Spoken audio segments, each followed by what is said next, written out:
आइए ये question railway SSC में पूछे जाते हैं। इस टाइप के क्वेश्चन कॉम्पिटिटिव एग्जाम में ये सारे क्वेश्चन बहुत इंपॉर्टेंट हैं।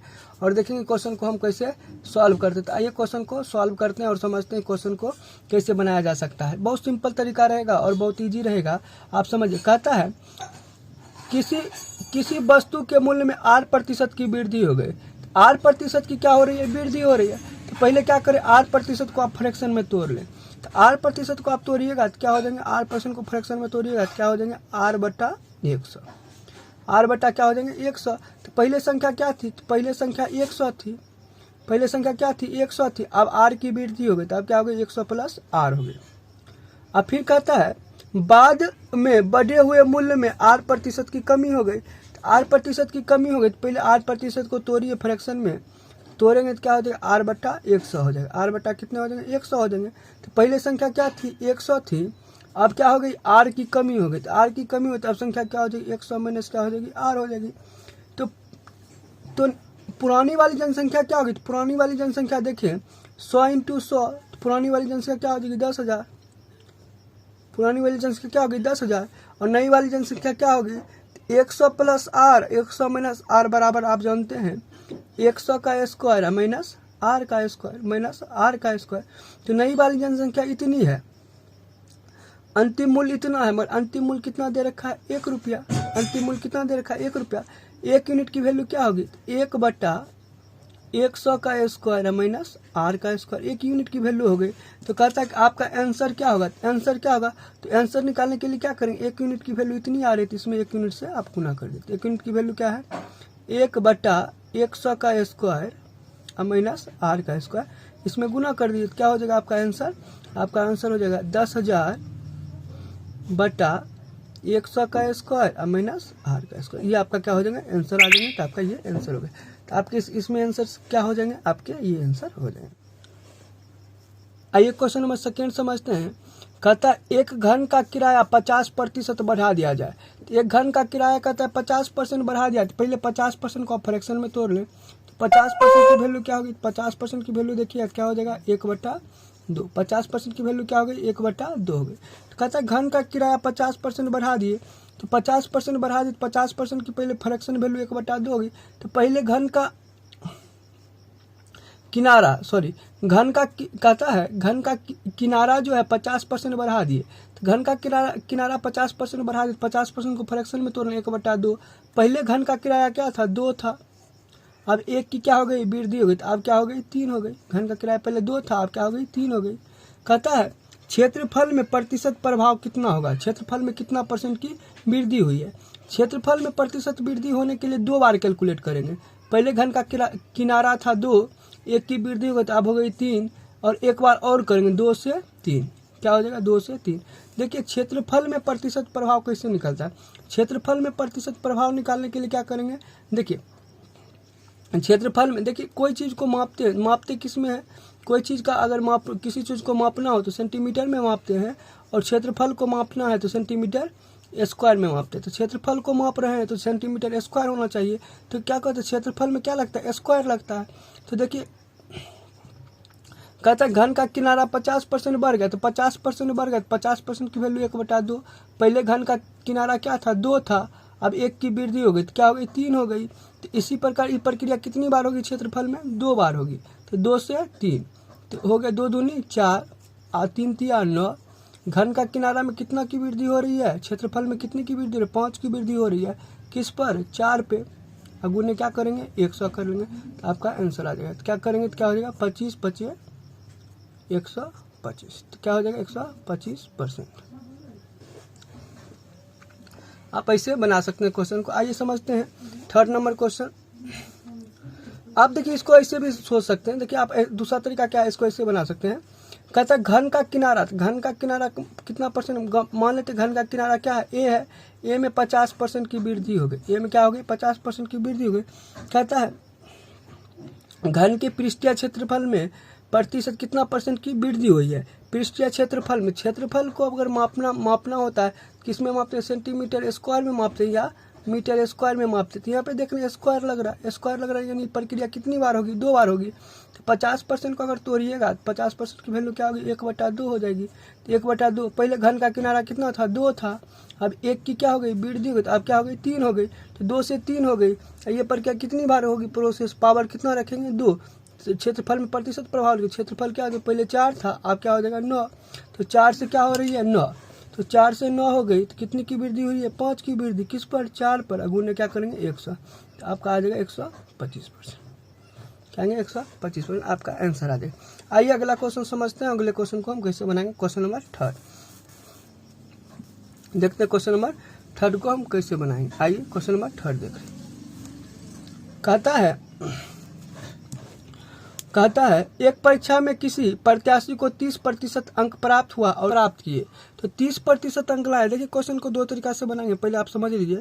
एक प्रत्याशी 30% अंक लाते हैं और कहता है 6 अंकों से फेल हो जाता है। देखिए यहाँ पे लिखा हुआ है कि 30% अंक लाता है और 6 अंकों से क्या हो जाता है, 6 अंकों से फेल हो जाता है।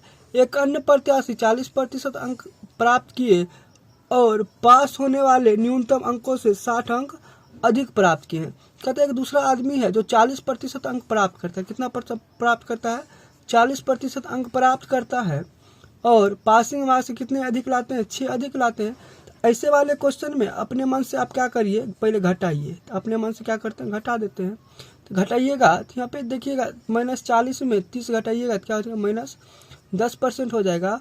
और यहाँ पे घटाइए तो क्या हो जाएगा, -6 क्या हो जाएगा, -12 हो जाएंगे। तो -12 हो गया। तो देखिए 10% की वैल्यू क्या है, -10% की वैल्यू -12 है।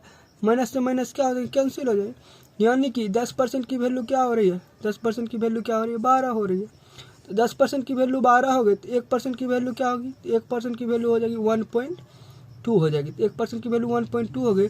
कहता है परीक्षा का पूर्णांक कितना होगा, तो परीक्षा का पूर्णांक आपसे पूछ रहा है, परीक्षा का पूर्णांक कितना होता है, 100% होता है। 100% की वैल्यू क्या होगी, 1% की वैल्यू इतना, 100% की वैल्यू आपने कहा 100% की वैल्यू क्या हो जाएगी, 120। आपका आंसर आ जाएगा 120। अब देखिए दूसरा तरीका से इसको कैसे समझेंगे, तो इसको दूसरा तरीका से भी समझा जा सकता है। देखिए कहता है, एक आप ऐसे समझिए, डायग्राम से समझिए। कहता है कोई भी, यहाँ पे मान लेते पासिंग मार्क्स, यहाँ पे क्या है, पासिंग मार्क्स। तो एक विद्यार्थी 30% अंक लाया, मान लेते यहाँ पे 30% है, तो 30% अंक लाता है, 30% अंक लाता है और कितने अंकों से, 6 अंकों से फेल हो गया। और दूसरा लड़का कितना परसेंट लाता है, 40% अंक लाता है और कितने अंकों से अधिक लाता है, पासिंग मार्क्स से 6 अधिक लाता है। तो देखेंगे प्रतिशत में बीच का डिफरेंस कितना है, प्रतिशत में बीच का डिफरेंस कितना है, 10% का। प्रतिशत में बीच का डिफरेंस कितना है, 10% का। पर आप यहाँ से यहाँ तक के बीच के देखिए, यहाँ से यहाँ तक का बीच का डिफरेंस कितना है, 12 है। यहाँ से यहाँ तक के बीच का डिफरेंस क्या है, 12 है। यानी कि आप प्रतिशत में बीच का डिफरेंस 10% का, और 6 इधर चला गया और 6 इधर आया, तो बीच का डिफरेंस क्या हो गया, 12 हो गया। यानी 10% की वैल्यू क्या हो रही है, 12। 1% की वैल्यू क्या होगी, 1% का वैल्यू देखेंगे क्या हो जाएगा, 1.2 हो जाएगा। तो परीक्षा का पूर्णांक 100% होता है, 100% की वैल्यू क्या हो जाएगी, 1.2 इंटू 100 करेंगे तो क्या हो जाएगा, 120 हो जाएगा। क्या हो जाएगा, 120। आपका आंसर आ जाएगा 120। आइए क्वेश्चन नंबर 4 को समझते हैं और देखेंगे 4 कैसे कैसे बना पाते हैं। तो 4 नंबर क्वेश्चन कैसे बना पाते हैं। कहता है ए को बी की अपेक्षा 25% अधिक अंक मिले। तो 25% अधिक अंक मिले तो पहले 25% को आप तोड़ लीजिए।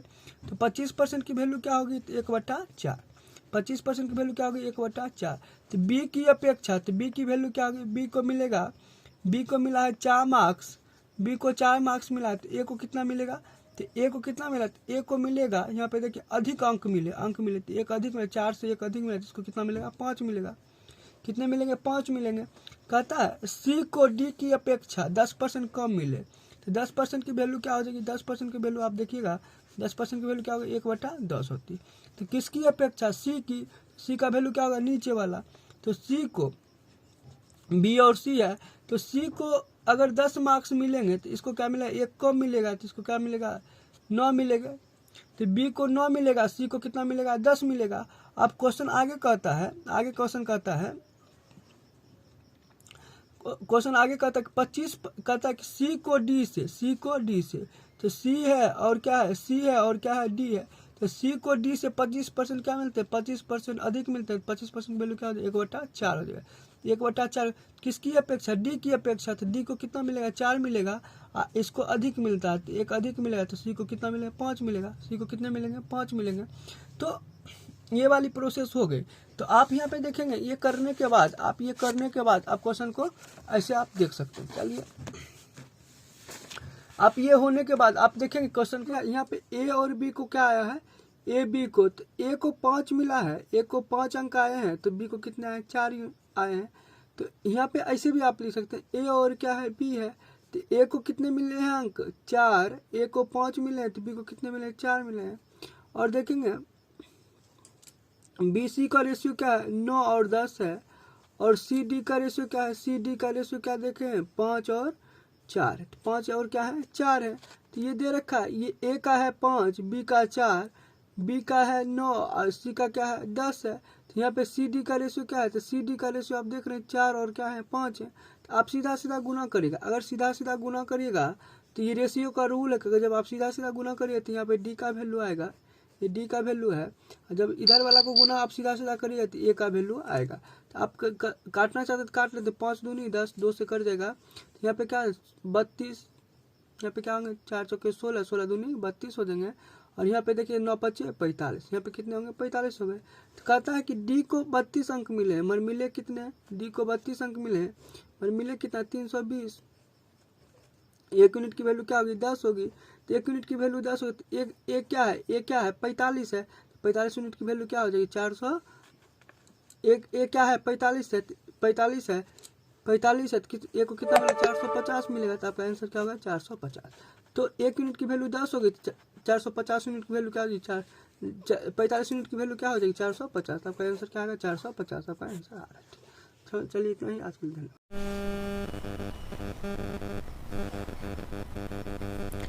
आइए क्वेश्चन नंबर 5 को समझते हैं। कहता है दूध और पानी का अनुपात 2:3 है। कहता है यहाँ पे मिल्क और वाटर का रेशियो क्या दे रखा है, तो मिल्क वाटर का रेशियो दे रखा है 2:3 दे रखा है। हमने 3 लीटर पानी निकाल लिया, 3 लीटर क्या किया, पानी निकाल दिया, तो अनुपात क्या हो जाता है, 5:7 हो जाता है। तो हमने क्या किया, 3 लीटर पानी निकाला है, तो हमने वाटर को निकाल लिया है। अगर वाटर को निकालते हैं तो दूध की मात्रा क्या होगी, बराबर होगी। क्योंकि पहले क्या था, दूध और पानी का रेशियो क्या था, 2:3 था, बाद में हो गया 5:7 हो गया। जब हम क्या किए हैं, कितना लीटर पानी निकालें, 3 लीटर पानी को निकाल लिए। 3 लीटर पानी को निकालें तो पानी निकालें तो दूध की मात्रा क्या होनी चाहिए, बराबर। तो दूध को, ये दोनों को बराबर करेंगे, 2 और 5 को बराबर करेंगे। तो 2 5 को बराबर करने के लिए 5 वाला को ऊपर गुना कर दीजिए और इसे 2 को नीचे गुना कर दीजिए, दोनों क्या हो जाएंगे, बराबर हो जाएंगे। तो जब बराबर हो गए तो दूध में तो कोई कुछ निकाले नहीं है, इसलिए दूध की मात्रा क्या हो गई, बराबर हो गई। तो 5 में इसमें मल्टीप्लाई किए तो 5 में इसमें भी मल्टीप्लाई कर दीजिए, 2 से इसमें मल्टीप्लाई किए 2 से इसमें भी मल्टीप्लाई कर दीजिए। पहले दूध की मात्रा क्या थी, 5 या 15, अब दूध की मात्रा क्या हो गई, 14। तो 15 से 14 हो गए, तो कितना निकालनी है दूध, 1 यूनिट। 1 यूनिट की वैल्यू क्या है, 3 है। तो कहता है प्रारंभ में दूध की मात्रा क्या होगी, तो प्रारंभ में दूध की मात्रा क्या है, 10 है। तो प्रारंभ में दूध की मात्रा 10 है, 10 गुने क्या कर लें, 1 यूनिट की वैल्यू 3 लीटर है, 3 लीटर से क्या करेंगे, गुना कर देंगे, 10 या 30 लीटर। तो प्रारंभ में दूध की मात्रा कितनी थी, 30 लीटर थी। आपका आंसर आ गया। आप दूसरा तरीका से कैसे कर सकते हो, आप दूसरे तरीका से भी इस क्वेश्चन को बना सकते हैं। मान लेते हैं मिल्क और वाटर जो दे रखा है, मिल्क और वाटर, तो मिल्क मान लेते हैं 2x है और वाटर कितना है, 3x है। 3x, इसमें 3 लीटर पानी क्या किए, 3 लीटर पानी और निकाल लिए। 3 लीटर पानी और निकाल लिए तो अभी रेशियो क्या हो जाता है, 5:7 हो जाते हैं। रेशियो क्या हो जाता है, 5:7 हो जाता है। आप इसको सॉल्व करेंगे तो आपका आंसर आ जाएगा। तो सॉल्व करते हैं, 7 दूनी 14 x बराबर 5 दिया 15x माइनस 15। आप इसको घटाइएगा कितने हो जाएंगे, 15 बराबर, यहाँ पे क्या, इसको इधर लेके आइए, क्या हो जाएगा, x की वैल्यू क्या आ गई, 15 आ गई। तो x की वैल्यू 15 आ गई है। कहता प्रारंभ में दूध की मात्रा क्या थी, 2x थी। 2x की वैल्यू क्या आ गई, 2x, यानी x की वैल्यू क्या है, 15 है। तो इसमें 15 से मल्टीप्लाई करें, 15 दूनी 30। तो कहता है प्रारंभ में दूध की मात्रा कितनी होगी, मिल्क की मात्रा क्या हो जाएगी, 30 हो जाएगी। तो आपका ये आंसर आ गया। आप समझ गए, तो आप ऐसे भी बना सकते हैं। आइए सेकेंड क्वेश्चन देखते हैं। सेकेंड क्वेश्चन को हम कैसे बनाएंगे। आइए क्वेश्चन नंबर 6। क्वेश्चन नंबर 6 कहता है एक व्यंजक 2 पे पावर 222 और 5 पे पावर क्या है 555 में अंतिम से शून्यों की संख्या ज्ञात करें। अंतिम से शून्यों की संख्या निकालने के लिए हम 2 और 5 का मल्टीप्लिकेशन देखते हैं। 2 और 5 का मल्टीप्लिकेशन देखते हैं। 2 पे पावर क्या है 222 है और 5 पे पावर क्या है 525 है। तो 2 और 5 के मल्टीप्लिकेशन में जो मिनिमम पावर रहेगा, मिनिमम पावर वही नंबर ऑफ जीरो बताएगा। तो मिनिमम पावर कितना है 222, तो मिनिमम पावर यहाँ पे है 222 है। तो कहता है कि नंबर ऑफ जीरो कितने हो जाएंगे 222। तो ये आपका आंसर हो जाएगा। क्योंकि नंबर ऑफ जीरो निकालने के लिए आप क्या देखते हैं मिनिमम पावर देखते हैं। 2 और 5 की क्या देखते हैं मिनिमम पावर को देखते हैं। 2 और 5 में मिनिमम पावर अभी यहाँ पे क्या है 222 है, यहाँ पे क्या है 555 है। तो यहाँ पे मिनिमम पावर क्या होगा 222। 2 और 5 का मिनिमम पावर में क्या आएंगे 2 और 5 का मिनिमम पावर क्या होंगे 222। इसीलिए क्या देखते हैं यहाँ पे ये देखते हैं। तो चलिए 222 आपका आंसर आ गया। तो आइए अगला क्वेश्चन को हम समझते हैं। ए और बी के आय का अनुपात 5:3 है। ए और बी का अनुपात 5:3 है। ए और बी का अनुपात क्या है 5:3 है। उसके खर्च का अनुपात क्या है, खर्च का अनुपात क्या है 9:5 है। 9 क्या है 5 है। तो कहता है दोनों कितना रुपया का बचत करता है, दोनों क्या करता है ये 1300 रुपया का बचत करता है और कितना का बचत करता है 900 का बचत करता है। तो क्वेश्चन को कैसे बनाएंगे आइए समझते हैं। तो देखिए इसमें शॉर्ट तरीका बनाने के लिए आप क्या करिए, शॉर्ट में बनाने के लिए पहले क्रॉस मल्टीप्लाई करिए। क्रॉस क्या करिए मल्टीप्लाई करिए। तो 25 25 29 27, 25 25 29 27। यहाँ देखिए 9 को 3 से गुना कर 9 27, 25 25 का अंतर क्या हो जाएगा 2, तो 2 हो जाएगा। तो है 2 मगर आप यहाँ पे भी गुना करिए 13 25 65 9 9 81, यानी 8100 में 6500 से क्या करिए गुना कर दीजिए। 6500 से आप गुना करिएगा तो क्या हो जाएंगे, तो आप यहाँ पे चेक कर लेते हैं। तो 2 यूनिट की वैल्यू क्या हो जाएगी यहाँ पे 0 0, 11 में से 6 और यहाँ पे क्या हो जाएंगे 1, कितना होगा 1600। 1 यूनिट की वैल्यू क्या हो जाएगी 800, 1 यूनिट की वैल्यू क्या हो जाएगी 800 हो जाएगी। तो पूछता क्या है दोनों की आय का अनुपात क्या होगा, आय क्या होगा दोनों का आय क्या होगा। तो आय कितने इसका है 5, तो 5 यूनिट 5, 1 यूनिट की वैल्यू 8 है तो 800 से गुना कर दिए तो 8 25 40, 4000 हो जाएंगे। और इसमें 800 से गुना कर क्या होगा 8 या 24, क्या हो जाएंगे 2400 आ जाएंगे। तो आपका आंसर आ गया 4000 और 2400। आप ऐसे भी क्वेश्चन को बना सकते हैं, कहीं कोई दिक्कत नहीं है। हम आपको शॉर्ट में बताएं आप क्या किए 25 25 9 27, 25 से 27 का अंतर क्या हो गया 25 27 का अंतर 2 हो गया। और कहता है यहाँ पे 13 25 65 9 9 81, तो 65 और 81 का अंतर कितना हो जाएगा 6500 और 8100 का अंतर कितना 1600, यानी 2 यूनिट की वैल्यू 1600 है, 1 यूनिट की वैल्यू 800 हो जाएगी। तो 1 यूनिट की वैल्यू 800 है तो 5 यूनिट की वैल्यू 4000, 3 यूनिट की वैल्यू 2400। तो आपका आंसर आ जाएगा। आइए अगला क्वेश्चन समझते हैं। अगला क्वेश्चन को हम कैसे बना पाते हैं। बच्चों की संख्या का अनुपात क्या दे रखा है 2:3:5 दे रखा है। प्रत्येक कक्षा में 40 बच्चे और आ जाते हैं, तो 40 बच्चे और आए तो अनुपात क्या होगा 4:5 अनुपात क्या हो गया 7 हो गया। तो कहता पहले अनुपात क्या था 2:3:5 था, अब हो गया 4:5 अनुपात क्या होंगे 7 हो गए। सब में कितने बच्चे आ रहे हैं 2 बच्चे आ रहे हैं। सब में कितने बच्चे एंट्री ले रहे हैं 2 यूनिट ले रहे हैं, इसमें भी 2 यूनिट, यानी 2 यूनिट की वैल्यू क्या है 40, 1 यूनिट की वैल्यू क्या हो जाएगी तो 20 हो जाएगी। 1 यूनिट की वैल्यू अगर क्या हो जाएगी 20 हो जाएगी। तो कहता है प्रारंभ में कुल बच्चों की संख्या क्या होगी, तो प्रारंभ में कुल बच्चे कितने हैं, तो देखिए यहाँ पे 5 3 8 2 10, प्रारंभ में बच्चे कितने हैं 10 यूनिट। तो 1 यूनिट की वैल्यू क्या है 20, तो 10 यूनिट की वैल्यू क्या हो जाएगी 20 से गुना कर क्या हो जाएगी 200। तो कहता है आंसर क्या हो जाएगा प्रारंभ बच्चों की संख्या क्या हो जाएगी 200। कहता है कि शेष फल निकालें। ये दे रखा है कि इसमें अगर भाग देंगे 6 से भाग देंगे तो शेष फल आपका क्या होगा, तो भाग देना अगर 7 में अगर देखिए 7 का क्या है 7 का स्क्वायर है, तो 7 के स्क्वायर में आप 6 से भाग दीजिएगा तो क्या हो जाएगा 7 में अगर 6 से भाग दिए शेषफल क्या होगा 1 होगा। 7 में 6 से भाग दिए शेषफल क्या होंगे 1 होंगे। और 1 का स्क्वायर बटा क्या लिख सकते हैं 6 लिख सकते हैं। तो 1 में 6 से भाग देंगे शेषफल क्या हो जाएगा 1 में 6 से भाग देंगे शेषफल क्या होगा 1 होगा। तो उसी प्रकार देखिए 7 में 6 से भाग देंगे शेषफल क्या होगा 1 होगा। तो 1 का स्क्वायर हो जाएगा। यहाँ पे देखिए 7 में 6 से भाग देंगे क्या होगा 1 का क्यूब हो जाएंगे। 7 में 6 से भाग दीजिए क्या होगा 1 पे पावर क्या हो जाएंगे 4 हो जाएंगे। इसी प्रकार 7 में आप 6 से भाग दे दीजिए क्या हो जाएगा 1 हो जाएगा। फिर 7 में 6 से भाग देंगे 1 होंगे, और फिर 7 में 6 से भाग देंगे 1 हो जाएगा।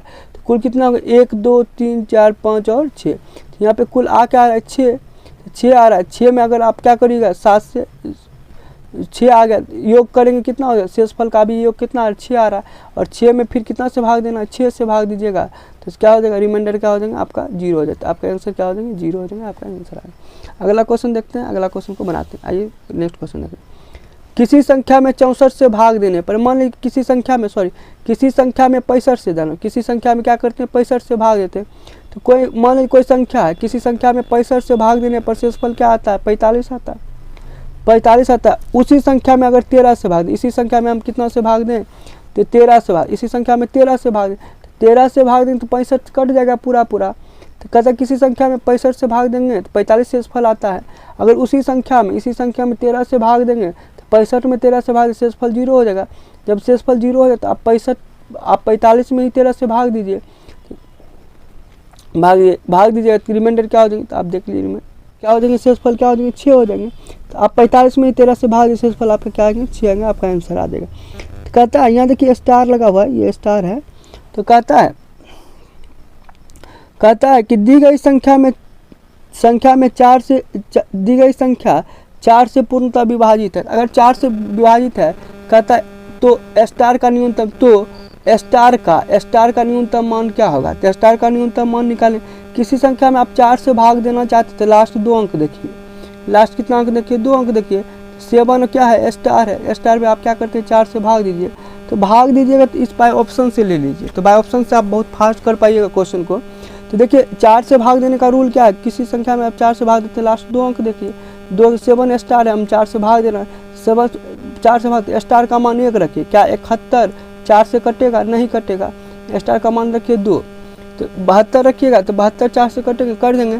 तो यहाँ पे स्टार का मान क्या रख लिए 2, बाय ऑप्शन से 2 रख लिए, देखते हैं 72 4 से कटेगा, तो देख लेते हैं 4 एकम 4, और यहाँ पे क्या हो जाएगा 3, तो 8 चौके 32, तो 8 चौके 32, ये 18 बार में कट देता है, 18 चौके 72, 18 बार में कट जा रहा है। कहता है स्टार का मान क्या रखिएगा 2 रखिएगा, तो 4 से क्या होंगे पूर्णतः विभाजित। कहता है मिनिमम संख्या क्या होगी, तो मिनिमम आपका क्या है 2 है, आपका आंसर क्या होगा 2 ही होगा। तो आइए अगला क्वेश्चन देखते हैं।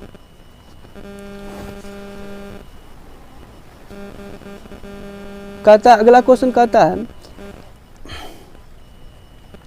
ये देखिए स्टार लगा हुआ है, स्टार लगा, कहता है कि ये संख्या 7512 स्टार में आप कितना से भाग दे रहे हैं 6 से भाग दे रहे हैं।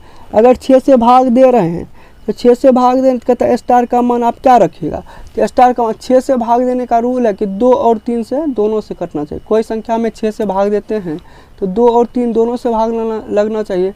तो 2 से भाग देने का रूल क्या है, कोई संख्या 2 से कब कटेगी, जब स्टार का मान क्या होगा, अंतिम अंक इवेन होगा, अंतिम अंक इवेन होगा तभी ना 2 से कटेगा। तो स्टार का मान 7 नहीं हो सकता है, अगर 7 रखिएगा तो 2 से नहीं कट पाएगा, क्योंकि नहीं कटेगा, क्योंकि वो ऑड नंबर हो जाएंगे तो 2 से नहीं कटेगा, 7 तो आपका नहीं होगा।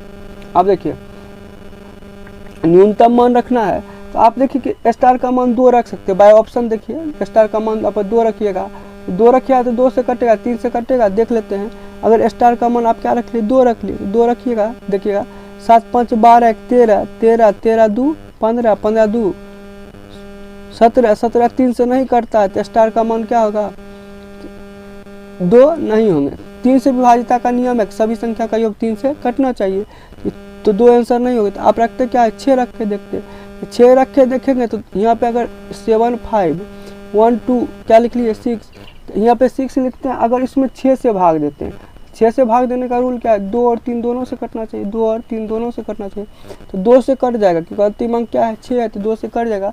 और 3 से कटने का रूल है क्या है, सभी संख्या का योग 3 से कटना चाहिए, तो योग देख लेते 7 5 12 13 13 2 15 15 6 21, 3 से कट रहे हैं, 21 3 से कटे, 7 21 3 से कट देंगे, तो ये संख्या 6 से विभाजित हो जाएगी। तो आपका आंसर क्या होगा, आपका आंसर क्या होगा 6 होगा। कहता है न्यूनतम संख्या क्या होगी, तो न्यूनतम संख्या 6 ले लेते हैं, 7 तो नहीं हुआ, 9 चेक नहीं कर सकते, क्योंकि अगर आप 9 लीजिएगा, यहाँ पे अगर 9 रखिएगा तो 2 से नहीं कटेगा, क्योंकि ऑड नंबर है, 2 से नहीं कटेगा, इसलिए 6 से भी नहीं कटेगा। तो आपका आंसर ये नहीं होगा, तो आपका आंसर होगा क्या, आपका आंसर 6 आएंगे आपका आंसर। अगला क्वेश्चन देखते हैं।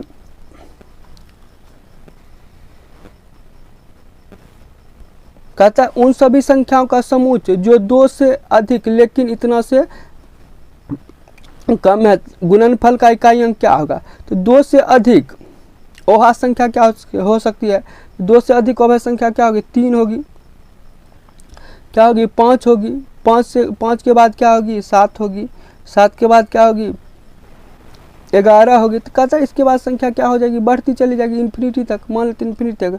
तो आप देखिए इसका इकाई अंक क्या होगा, 5 या 15 का 5, 5 ही आ रहा है, 5 सत्ते 35 का 5, इकाई अंक 5 होगा। 11 में 5 से गुना करिए तो 5 ही होगा। 11 के बाद क्या आएंगे, 13 आएंगे, तो 13 में आप 5 से गुना करिए तो 5 या 15, 5 ही आते हैं। यानी कहने का मतलब है 2 से अधिक सभी अभाज्य संख्याओं के गुणनफल क्या होंगे, 2 से अधिक सभी अभाज्य गुणनखंड सभी अभाज्य संख्याओं का गुणनफल का इकाई अंक क्या होगा, हमेशा क्या होगा, आपका 5 होगा। आपका आंसर आ गया। आइए नेक्स्ट क्वेश्चन समझते हैं। नेक्स्ट क्वेश्चन का कहता है इकाई अंक क्या होगा। तो इसका इकाई अंक क्या होगा, तो आप जानते हैं जिस संख्या का इकाई अंक 5 हो, जिस संख्या का इकाई अंक 5 हो तो उसका 5 होता है। जिस संख्या का इकाई अंक क्या हो, 6 हो, तो उसका इकाई अंक क्या होता है, 6 होता है। तो 6 5 30, 30 हो गया। 30 में क्या होगा, 0, 0 में कोई संख्या से गुना करिएगा, इकाई अंक इसका क्या आ रहा है, इस दोनों का इकाई अंक क्या आ रहा है, 0। 0 में आप कोई संख्या से आप जब गुना करिएगा, कोई संख्या से गुना करिए तो इकाई अंक क्या देगा, यूनिट डिजिट क्या देगा, आपका 0 देगा। तो आपका आंसर क्या होगा, 0 में। तो आपका आंसर आ रहा है 0।